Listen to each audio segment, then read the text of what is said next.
Hello, everyone. Today I will share and retell the story of my soldier life. My second story, an unforgettable memory, is that Comrade Nam and I killed two Ponpol.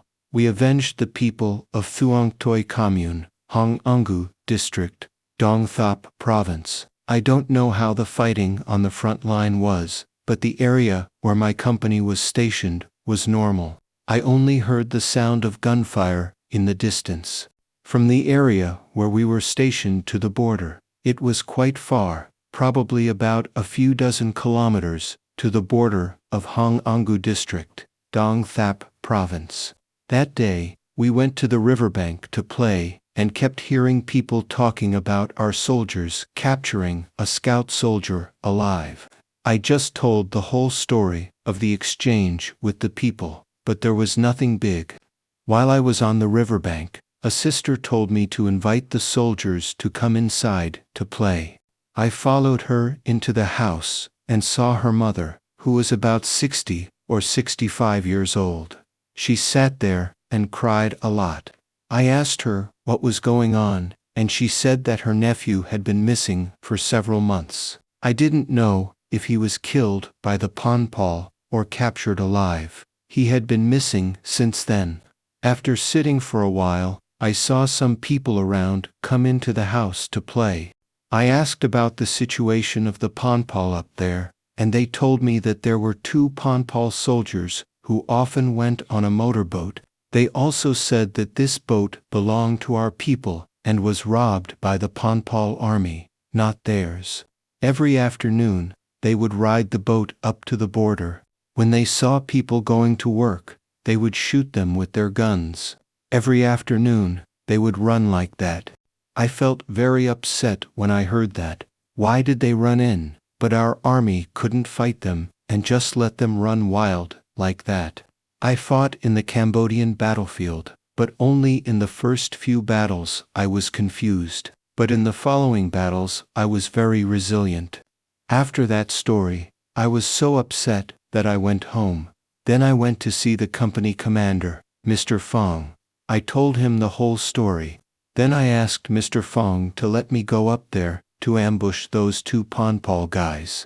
Mr. Fong scolded me for being undisciplined, going wherever I went, doing whatever I wanted. Whatever I did, I had to be organized. I had to have a proper plan. But now, if you go up and can't beat him, if unfortunately he kills you, what can I say to the battalion? Then I went home. The next day I went up again and asked again, please let me go. It's okay, please let me go, with Comrade Nam too. Comrade Nam and I were my comrades in arms, from the Vietnam border to the Cambodian battlefield. After much persuasion, Mr. Fong let me go. I asked to bring an RPD, because the RPD was my regular gun. Comrade Nam brought an AK. My brother and I borrowed a small boat from the locals, used a pole to prop it up, and then we went. When I asked the locals, they pointed in that direction. Before leaving, I was very careful. I took out reference points so that I wouldn't get lost when going and returning. My brother and I went. I proped up to the place. There was a vast field of water with sedges. Occasionally, there were clumps of palm trees. The mound of earth protruded like a termite mound. We guessed that this was the location, with vast water, so the Pol Pot troops probably came by boat. My brother and I prop ourselves up on the mound of earth and dug a trench about 50 centimeters high, and we sat inside. Around us, my brother and I used grass to cover up the area for camouflage. Camouflage for guns, and even camouflage for ourselves. If we stood about 5 or 6 meters away, we wouldn't have been discovered. I discussed with Comrade Nam that we should bring the boat out now to lure the two Ponpol guys back. The two of us took the boat out about 25 meters away and anchored it there. The two of us sat on it and ate dry food. We sat there from 2 p.m. to about 4 p.m., but we still didn't see it. Comrade Nam said Let's go home. We don't want to wait any longer. It probably won't come today. I told Comrade Nam to wait a little longer. Around 5 p.m., if we still don't see it, we should row the boat back.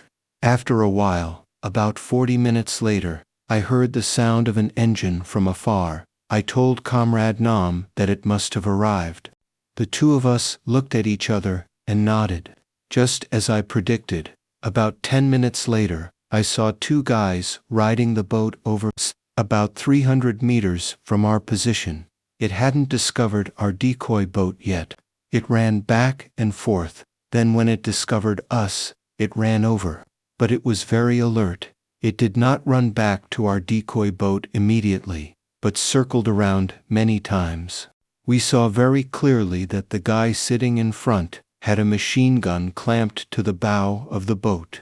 The guy behind was steering. It circled back and forth. Seeing that there was no suspicion, it slowed down, ran slowly, very gently, around the boat. The guy sitting in front stood up and looked into the boat. We saw very clearly, about 25 meters to 30 meters away from us. The direction the two Ponpol were looking back at us was against the sun, so we camouflaged so it could not know. Comrade Nam and I whispered to each other to shoot accurately, but unfortunately, if we missed and the machine gun detected the target, we would be killed with it. Then it ran close to the place. The guy behind it used his hand to pull our boat, while the guy in front kept holding the waist of the boat. The two of them were wearing black clothes, and their necks were wrapped in scarves. At that time, I winked at Comrade Nam, who was now off guard. I told him to let me shoot the RPD first, then Comrade Nam fired the AK later. Then I kept pulling the trigger 5 times, firing into the boat. The first round I fired at the guy standing closest to the machine gun. Then I saw him fall into the bottom of the boat. After that, I kept pulling the trigger. About 50 to 60 more bullets. Comrade Nam fired an entire AK clip. We clearly saw the guy in front collapsed in the bottom of the motorboat, while the guy behind didn't know where he was. I squeezed about 10 more bullets straight into the bottom of the boat. I was afraid that the guy behind him was hiding in the bottom of the boat. Then Comrade Nam said he was probably killed. The two of us should go out and see what happened. The RPD was long, so I didn't bring it. Comrade Nam brought the AK to support me. When we got there, we saw the Ponpol standing in front, his body from the stomach up to the face, riddled with bullets.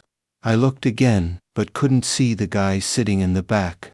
The two of us climbed onto our boat, looked for a while, and saw the Ponpol behind him, stuck in the mud, his feet hovering above the water.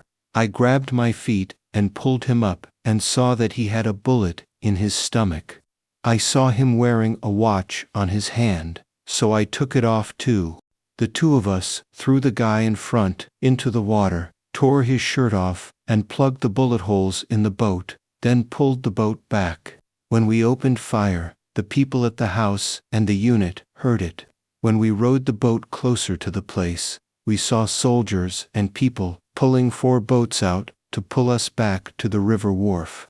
A large crowd gathered at the river wharf, congratulating us, bringing cakes and fruits for us to eat.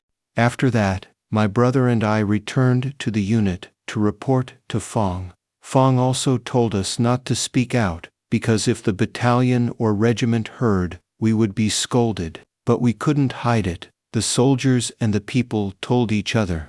And the next afternoon, the battalion called me and Comrade Nam up. We went up to meet Comrade Nguyen, the battalion commander. He poured us some water, invited us to talk, but also blamed us for being undisciplined. My brother and I also laughed and said that we were upset when we heard the people talking. Comrade Nguyen also encouraged our comrades' fighting spirit, and the unit appreciated it. We were very brave, and our fighting spirit was very good. A week later, I was appointed squad leader. Comrade Nam knew the story I told you above, but later he died. Some of the comrades in the unit who are still alive now also know that we had achieved very good results. Later, near December, the fighting at the border became even more fierce. At that time, the Ponpol soldiers had very strong firepower, much stronger than ours, and in terms of numbers, they were probably also stronger than us. The fighting up there will continue later. Up there, Comrade Nam and I also killed 2 Ponpol snipers. Thank you for listening.